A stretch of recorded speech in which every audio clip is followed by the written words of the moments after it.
Laut merupakan ekosistem perairan yang sangat kaya akan berbagai jenis organisme. Bermacam-macam organisme dari dunia protista dan plantae dapat ditemukan di laut. Organisme yang termasuk protista misalnya berbagai macam jenis alga dan plantae seperti mangrove dan lamon. Struktur mangrove dapat diketahui dengan melakukan analisis vegetasi.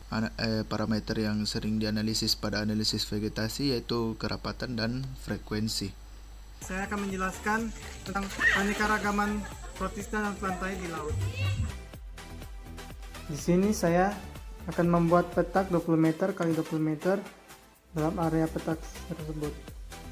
Jadi yang saya amati di sini yaitu pada Rhizopora memiliki satu jenis individu, Phanerothia memiliki dua jenis individu.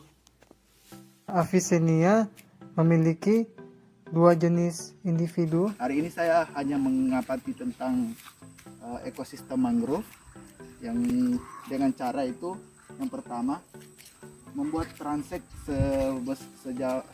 sepanjang 10 meter 10 kali 10. Nah untuk keanekaragaman yang ada di dalamnya itu bisa dilihat di sini ada pohon. Nah jenis ini adalah Clusia rosea. Di sini pohonnya agak lumayan besar dan hanya bisa didapatkan satu jenis pohon saja. Dan ada juga yang pohon masih kecil itu seperti di sana, tetapi masih sangatlah rendah.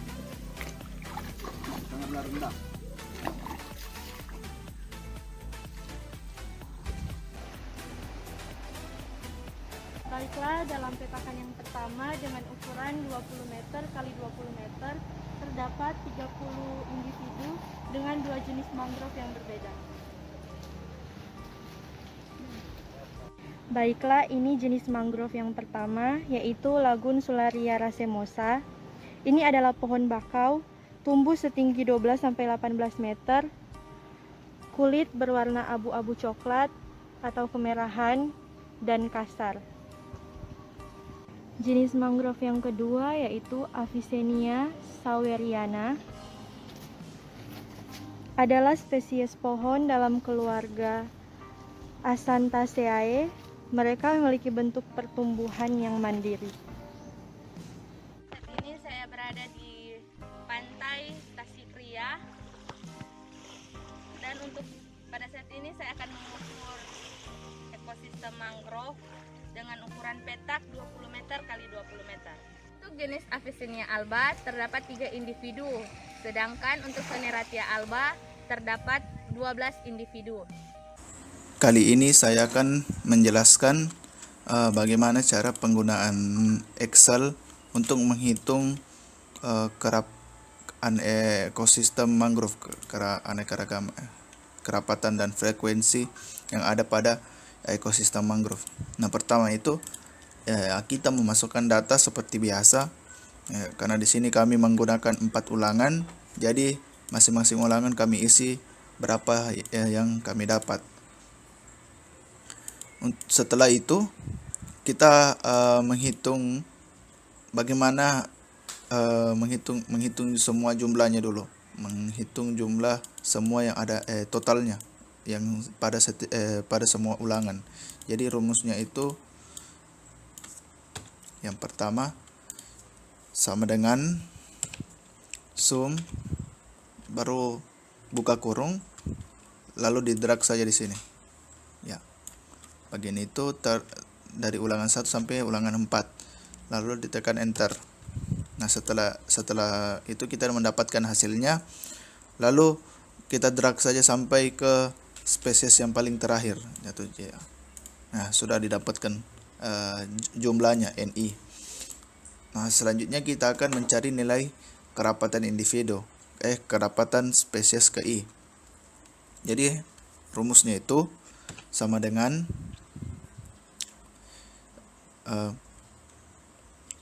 ini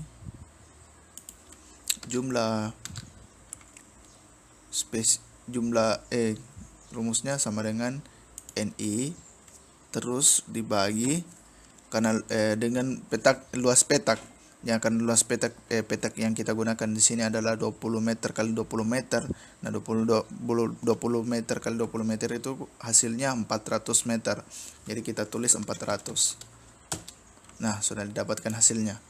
Nah, sekarang kita drag sampai di spesies yang ke bawah lagi.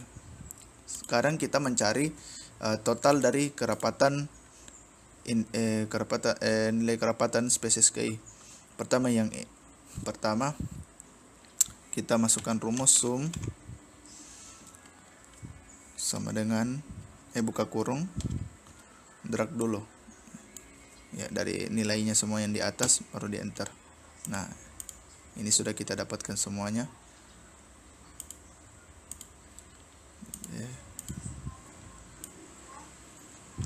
Kita sudah mendapatkan nilai NI tadi ya, maaf ya.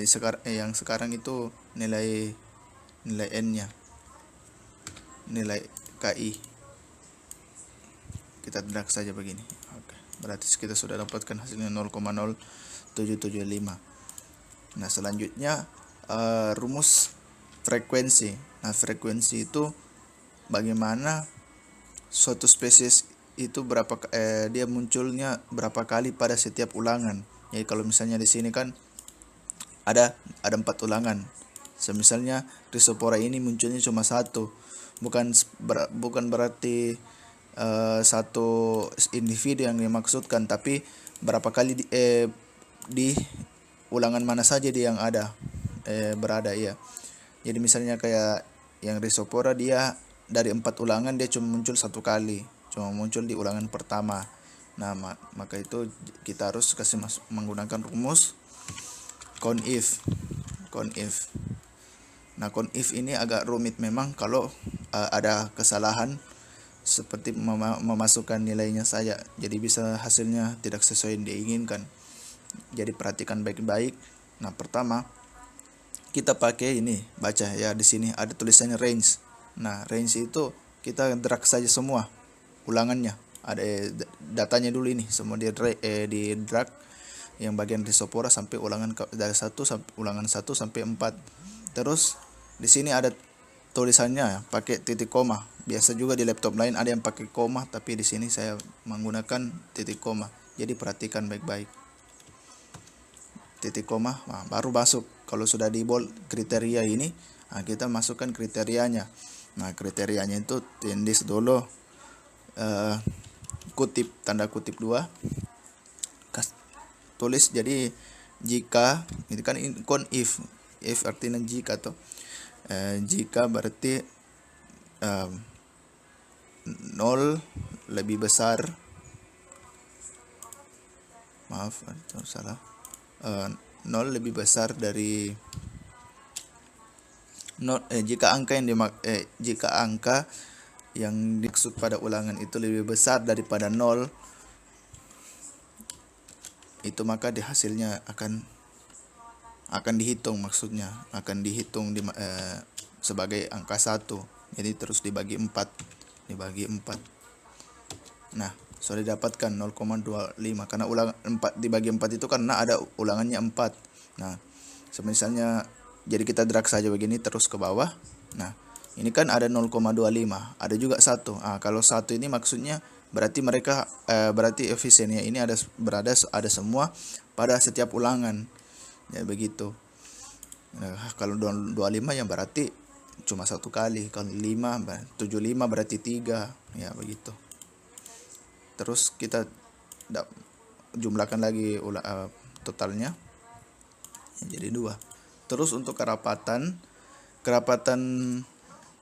relatif itu menggunakan rumus sama dengan ya, jadi kita menjumlahkan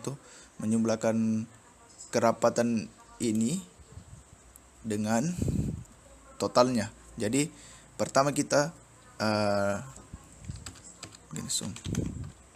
sum terus ini H4 baru tekan F4. Nah, F4 baru drag ini. Oh maaf, salah. Jadi tekan dulu ini baru koma ini, lalu di sini di drag totalnya. Salah. Maafkan saya. Atau mungkin begini ya, kalau nggak salah. KI baru ditambah dibagi F4 ya, ini dibagi dengan yang ini total. Nah, ini fungsinya F4 itu untuk mengunci bagian ininya, bagian totalnya, supaya tidak pas di drag tetap keluar hasilnya. Nah, jadi sini dapatkan 0 begini, nanti diubah jadi persen. Nah, kita drag saja terus, lalu kita ubah di sini number, bagian number kita kasih masuk persennya. Nah, persennya begini kan. Nah, sudah ditambahkan 1 koma saja di belakang. Sudah mendapatkan 3,45 ya sebagainya. Terus ya, seperti biasa kita jumlahkan lagi. Jadi 1 kerapatannya. Nah, untuk kerapatan frekuensi sama juga. Frekuensi relatifnya, maaf, bukan kerapatan frekuensi. Frekuensi relatifnya itu ya seperti biasa tadi, rumusnya sama juga. Jadi kita sama dengan, lalu di datanya yang mau diambil yang pertama baru dibagikan, tindih bagi begini, tanda garis miring ke kiri ya, baru tekan yang ini totalnya, lalu F4. Sudah kan, enter, nggak jadi, udah jadi begitu aja. Diubah lagi jadi persen di sini ya, 13%. Nah, setelah itu kita kasih masuk lagi totalnya. Nah, untuk indeks nilai penting di sini kita tinggal menambahkan saja ini 2, terus kita sudah mendapatkan hasilnya. Maaf, sorry. Nah, jadi indeks nilai penting itu kita menggunakan rumus dijumlahkan saja ke kerapatan relatif dan frekuensi relatifnya. Jadi rumusnya sum sama dengan sum ya. Terus dipilih aja ini ya, J4 ke K4 KRI dengan FRI. Terus enter. Nah, didapatkan hasilnya. Terus di drag aja lagi ulang begini. Kalau sampai di spesies 1 saja ini yang di rata saya saja begini. Terus nanti yang disisakan paling bawah itu ya totalnya. Nah, kita tinggal ubah ini totalnya KRI dengan FRI, dan indeks nilai pentingnya juga jadi persen. Nah, jadi sudah kita dapatkan data yang sudah diperlukan, dan begitu cara penggunaannya juga beserta rumus-rumusnya.